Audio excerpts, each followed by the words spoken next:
well, we're going to fit the frame protector kits.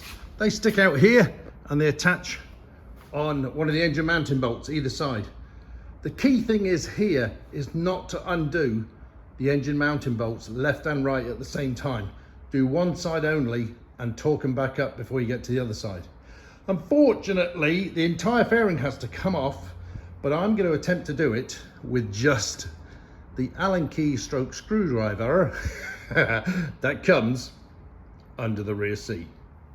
I think I can do it. We'll do the left side first. If you're doing an oil change, you only have to remove the left side of the fairing to do an oil and filter change. You don't have to take the whole thing off. I have to take the whole thing off because I'm doing both sides, obviously. Pull these fairing infills out, 2 grommets at the top, and it just slides forward. Great, that was easy. Now, top panels here.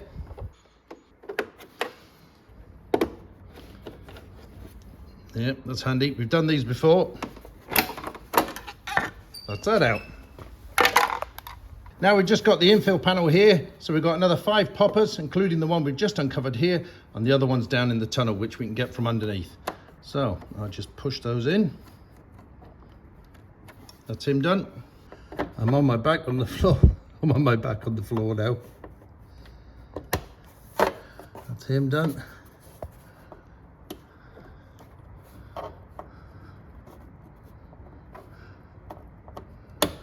That's him done.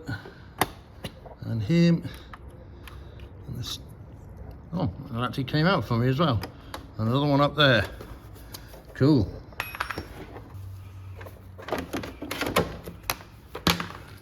While I'm down here on the floor, there's 2 bolts underneath here. There they are. And I can use my trusty tool.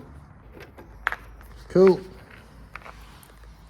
Another one here at the back end of the fairing.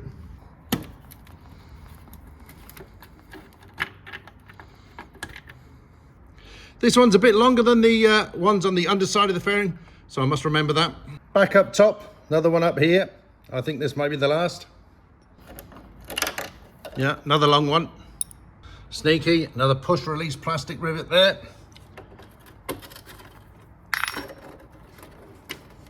Gotcha. Yeah, no, another bolt here holding in the fairing. So now last bolt here on the left hand side, I'm on my back looking up. Remove this one where we're holding the fairing onto this center infill panel and drop it like that. While I'm down here on my back, I'm just going to disconnect the connector for the indicator. Right, that should be everything off. So we can pull that out. And there's a guide here somewhere under there. Need to slide forward. There's a grommet somewhere here. Aha, here we are. What's stuck? Right. My indicator cable is still wrapped around some of the tabs in there. So just need to loosen those off. Right, great, loosen off. Ah, fair enough. So that's our Daytona 660 left-hand fairing off. So that was handy. So start to finish, I reckon I was 15 minutes. But if I was to do it again, now I know what I'm doing, I'd say 10 minutes. Real easy, real easy.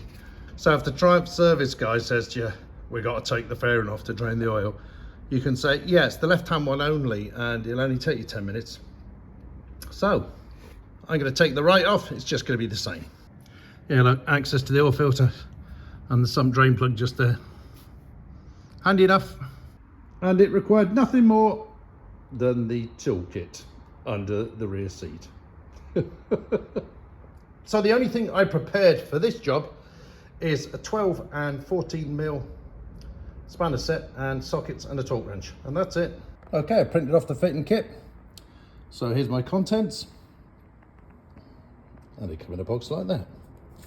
It looks like, I've had a little look, so it looks like you've got to free up the radiator to allow the radiator to move. So there's a little bit of involvement here, but it doesn't look like anything too difficult. So let's get started. Well, this is as far as you need to go for an oil and filter change. But to fit these engine components, it wants me to take both fairing panels off at the same time because I need to loosen some radiator brackets. But we'll see how we get on.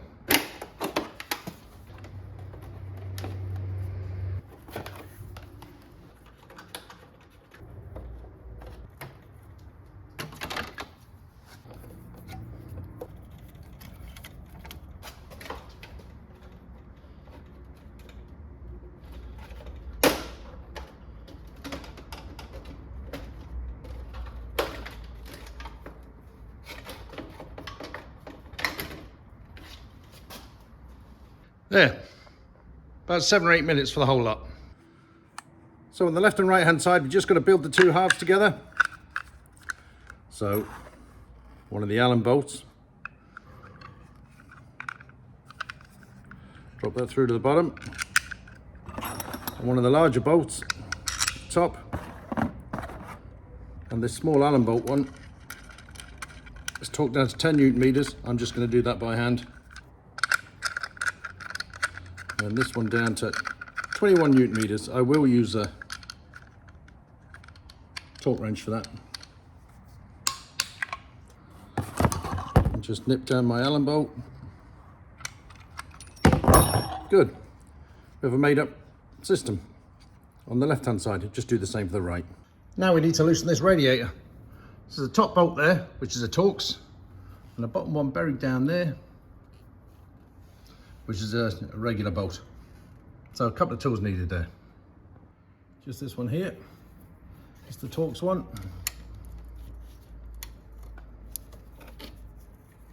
It's not tight, just a bit tricky to get to. You can loosen it off, you get it the rest of the way with your fingers. Cool. Here's the lower bolt we need to take out down here. Now I've already loosened it off with a little 8mm socket, so I'll just get rid of that. It's away and the bracket's down. Now same on the other side. For the left hand side, I've only got the one at the top. I haven't got one in there that I need to undo. But to be honest with you, I don't think the radiator bracket is that much in the way. Not too sure that I needed to loosen that radiator at all, but look, I'll follow the Triumph instructions. It's possible I'll need the room when I'm come to fit in the actual guards themselves, so we'll carry on as is. Right, remove the two top engine mounts, 14mm. That's one. Yeah, now I'm beginning to see why they want you to move the radiator. There's a nut the other side of this, so this is just going to keep spinning if I keep going on. So I need to get a spanner the other end of it and try and hold that.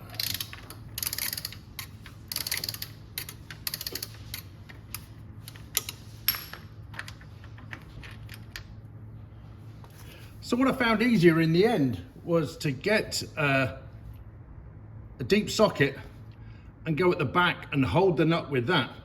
Now this is my torque wrench, you don't need a torque wrench, but it's just a long handle, it was handy. And then I could get that in the back and go through that little piece of frame tube that it's that bolt's going into. Hold that nut the other side and then just take this off with a normal 14mm socket. So unless you're putting the bike back to the original condition, you don't need these bolts and lock nut anymore. Well, you should get a new one of these if you do a new engine fixing actually. So we've got new engine bolts. The forward one's longer. The left-hand one's the same size. So the left-hand one, it wants you to put copper grease on this. Look, this is because you're going directly into the aluminium head. They don't want you to put copper grease on this because there's a nut the other end. I've got an aerosol copper grease, which, if I'm quite frank, is the biggest pile of shit going. I wish I'd just got a normal tub of the stuff. I'll just put them by hand for a moment. These are 14mm, same as the ones that came off. 14mm spanners, you know. Just loosely do these up for now. So this left-hand bolt's just in finger tight. That's the one that's copper slipped.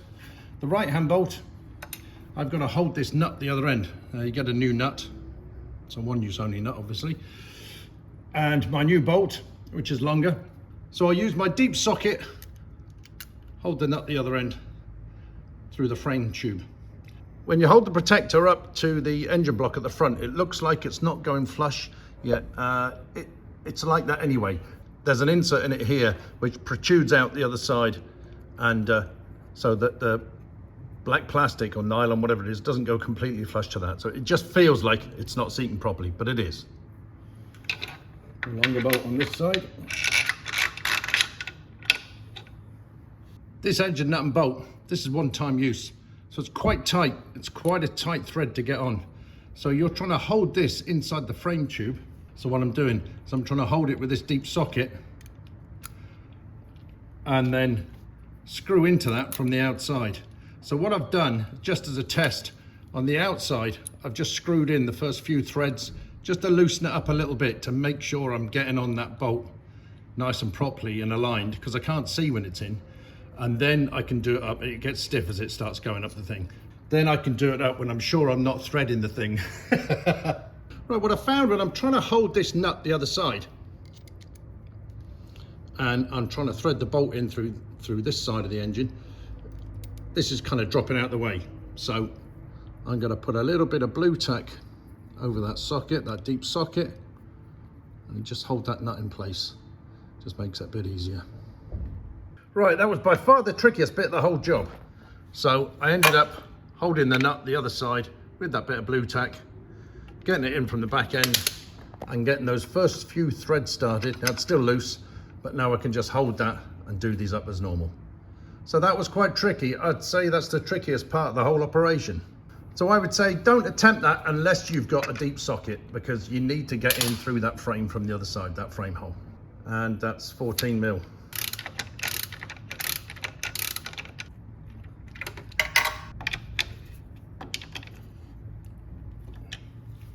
Right, that's those two. I'll just nip them down with a torque wrench. And that's to 48 Newton meters.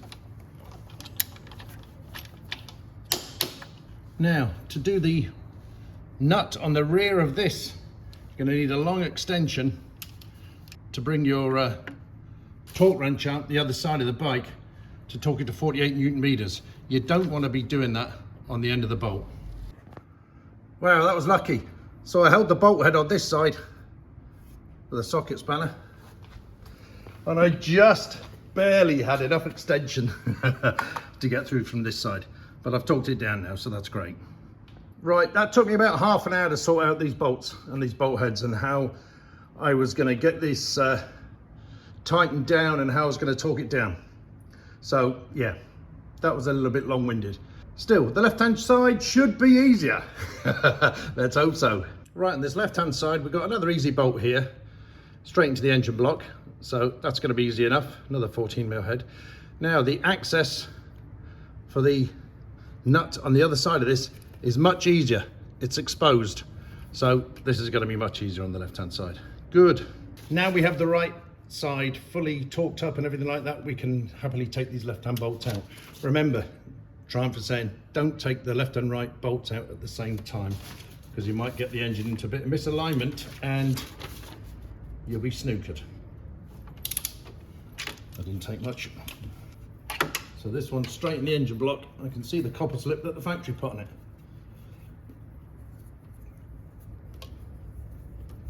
Stiff enough all the way through.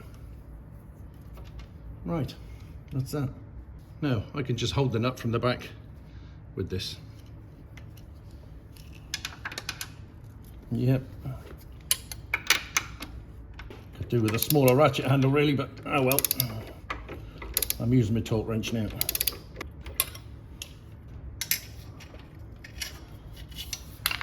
Something to poke the bolt out with from the other side. It's difficult to get your fingers in there. Just using a little Allen key, or a little Torx key I should say. Yeah, here we are. Good. Right, this spacer goes in the frame. Got a new longer nut and bolt.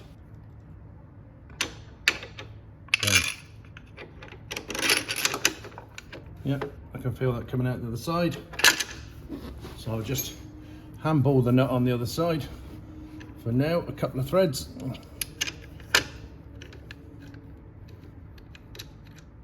That's got it. And this side straight on. Same as on the right hand side, copper grease bolt where we mount directly into the engine case. And do these both up loosely for now.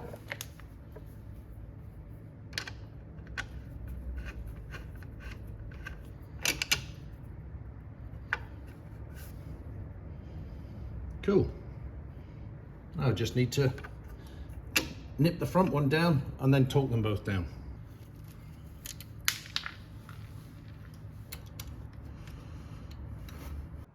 So that's what you should be left with. 4 engine bolts, 2 engine nuts. The nuts are to be discarded, they're one-time use only. But you can buy those separately if you want to take these off and put original bolts back in. But is anyone going to do that really? Nah. While I'm here, I know that's the connection for the heated grips, but I can put all the fairing back on and everything because I can just take that little panel off there and get to that when I come around to doing that.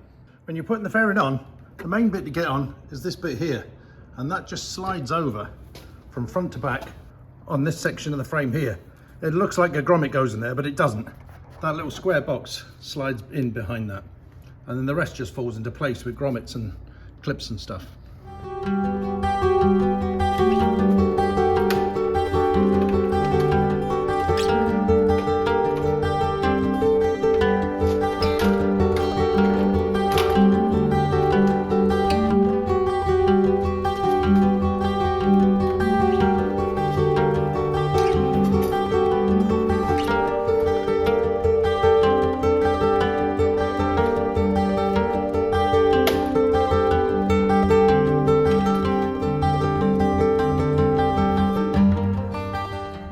That's it, that's on. I just have to put the screws on and make that firm.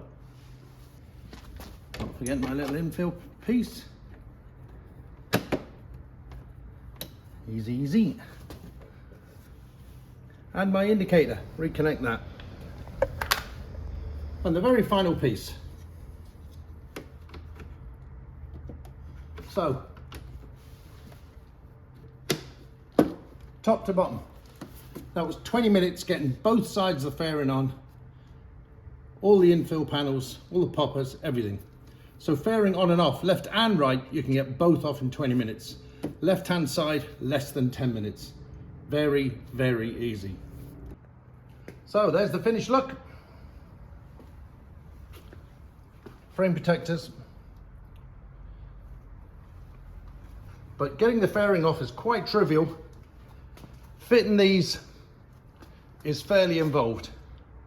So you want a torque wrench because you're mucking around with engine mounting bolts, and you need a few decent tools to reach blind nuts and stuff like that. So if you don't have much of a toolkit, or if you don't have a torque wrench, don't put these on yourself. Just get the dealer to put them on for you. They look well alongside the engine guards, I think. Quite a complete look.